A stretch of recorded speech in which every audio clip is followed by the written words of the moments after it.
Welcome back. If you've just joined us, you're watching the news at 10 on Channels Television, coming to you live from Lagos. A reminder of our top stories. President Muhammadu Buhari submits his nomination forms at the APC Secretariat in Abuja, urges party faithful to work hard to secure victory in 2019. Senate President Dr. Bukola Saraki prescribes a digital president for Nigeria in the next political dispensation, says that's what the country needs in the present world order. Federal Executive Council seeks stiffer penalties for electoral offenders, approves 3 bills for the National Assembly to improve the electoral process. And mass evacuations begin in the U.S. East Coast ahead of the arrival of Hurricane Florence, the most powerful storm in nearly 3 decades.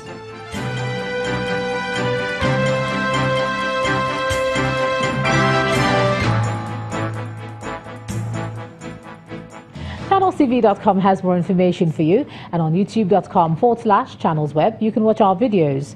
You can also watch us on your mobile device via your browser or download the Channels TV app for Android and iOS devices from their respective stores.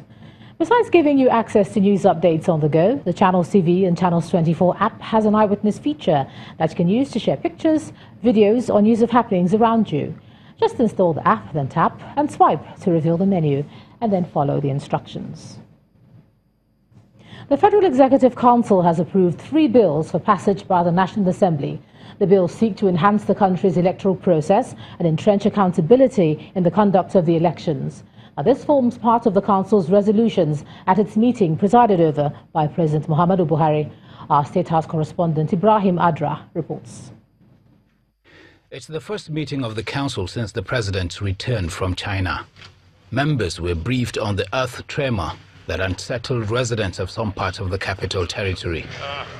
In spite of assurances by government agents that there is no cause for alarm, the Council wants deeper probe of the incident.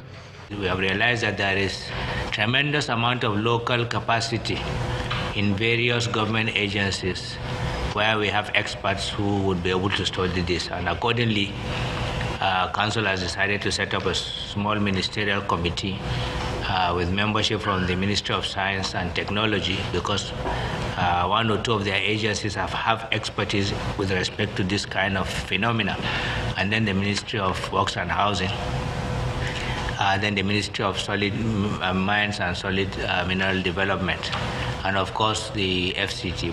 The Council will also want to see stiffer penalties for electoral offenders and the speedy resolution of election matters. These are in line with the recommendations of the Kenenamani-led Electoral Reform Committee. Approval was granted for the submission of 3 bills to the National Assembly. The 3 fundamental bills that were formulated: the Electoral Offences Commission and Tribunal Establishment Bill, the Electoral Act Amendment Bill 2018, which is a bill that seeks to make certain amendments to the Electoral Act with a view to enhance the accountability and the quality of the conduct of the election, was put in place. And then the Constitutional Amendment, Alteration Amendment Bill as well was equally proposed to ensure at the end of the day certain constitutional amendments as it relates to the conduct of the election. On the economy, the Council expressed optimism with the over 2% growth in the non-oil sector. However, Council were a bit concerned about agriculture as well as crude oil, and so we intend to intensify efforts in agriculture, which have been affected by some of the insecurity in some parts and some of the clashes, which are now being contained. The government expects a 3% growth in the agri sector, while it promises to work hard to attain crude oil production of over 2 million barrels per day. Ibrahim Adra, Channels Television News. To security matters now. The Nigerian Army says troops of 145 Battalion this evening engaged Boko Haram terrorists who attacked their location around 6 p.m. The Army says it successfully repelled the attack by the terrorists. And this is coming as the Chief of Army Staff, Lieutenant General Tukur Buratai, is still in Gudumbali after last week's attack on military locations in the area. Lieutenant General Buratai arrived in Maiduguri on Sunday and led the Theatre Commander Operation Lafia Dole and other principal officers to Gudumbali on Tuesday. He's been assessing military formations and armaments in northern Borno, and the visit is aimed at building confidence of the locals and troops in the troubled areas. The challenge of insecurity in the country, like in other parts of the world, is one that requires a multidimensional approach if lasting peace is to be achieved.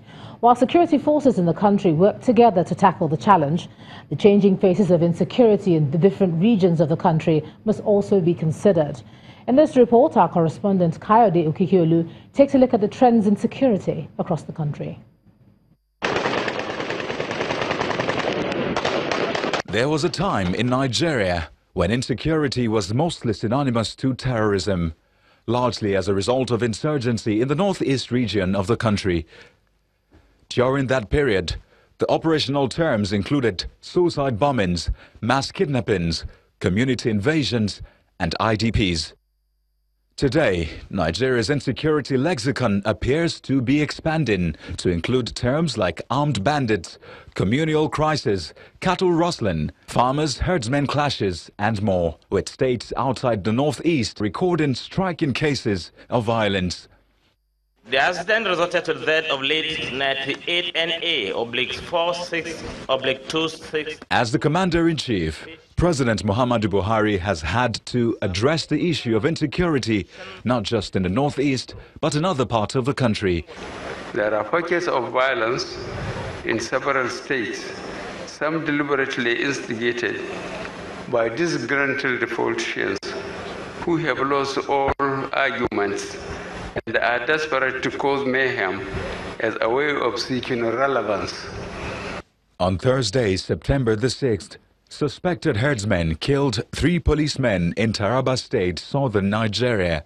A week before this, gunmen attacked 2 villages in Plateau State, north-central Nigeria. 8 people were killed, with 95 houses burnt and 300 cattle rustled. Benue State has also had its fair share, the same with Zamfara. From the inception 2011 of this administration to date, the state has experienced over 60 major attacks. It recorded the loss of life of over 2,385. Even though he admits that the cases are reducing in the state, attention shifts to the security forces. And the question is, what is being done to stop this menace, not just in the state, but in other parts of the country? Some of the efforts put in place include the establishment of 8th Division in Sokoto. The Defense Headquarters also has launched Operation Willstroke 2, in addition to Operation Charanjaji, to cover the Zamfara State and Benin Gwari axis, as well as the Niger boundary. While security forces work towards redefining the vocabulary of security in the country to accommodate a term like lasting peace, attention must also be given to the pockets of violence in other parts of the country so they don't become the new face of insecurity in the future. Kayode Okikiolu, reporting for Channels Television News. Now let's get some perspective on this issue, and joining me now is a security expert, Mr. Honor Akuma. Thanks a lot for joining us on the news at 10. Thank you, Jama. Now, we've had security summits, workshops, town hall meetings, and every now and again we hear emergency meetings with the service chiefs. Why do we still have this persistent challenge? Thank you very much. Well, I think the authorities are working hard to contain the different pockets of violence, like the president described them, around the country. But the challenges or the threats are multiplying, perhaps at a greater pace than the pace at which they are being addressed.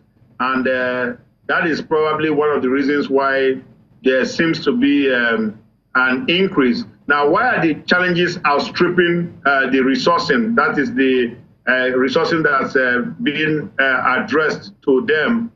Why is that?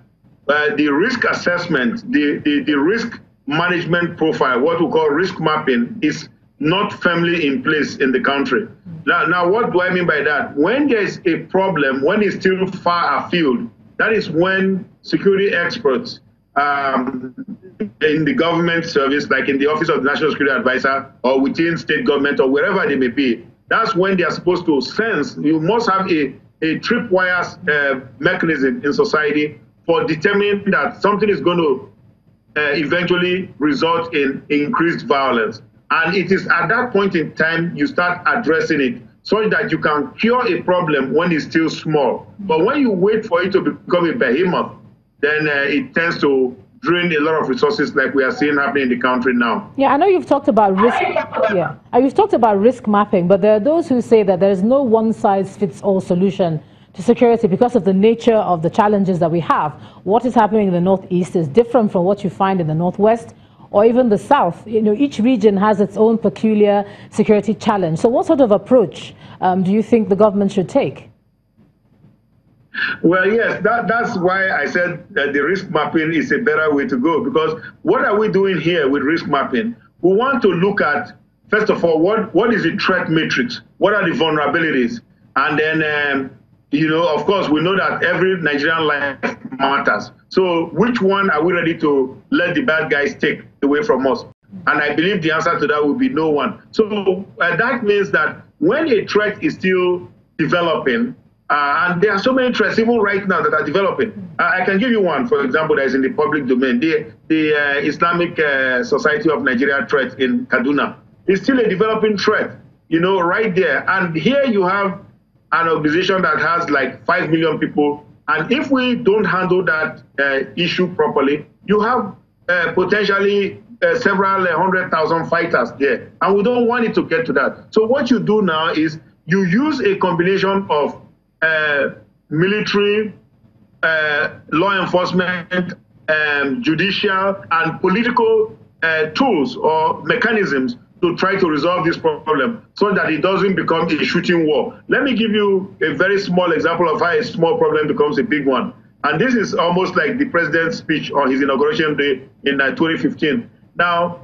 on June 11th of 2009, there was a shootout in Borno State at Customs Roundabout, and 17 members of Boko Haram were killed in that shootout. Now, all that needed to have been done was for the government to approach members of the sect and say to them as responsible citizens of Nigeria that, look, we are sorry that this happened. But it didn't happen that way. Instead, the government was beating its chest. And then what happened? We have the Boko Haram crisis. That's why you have this terrorism in the Northeast that we have today.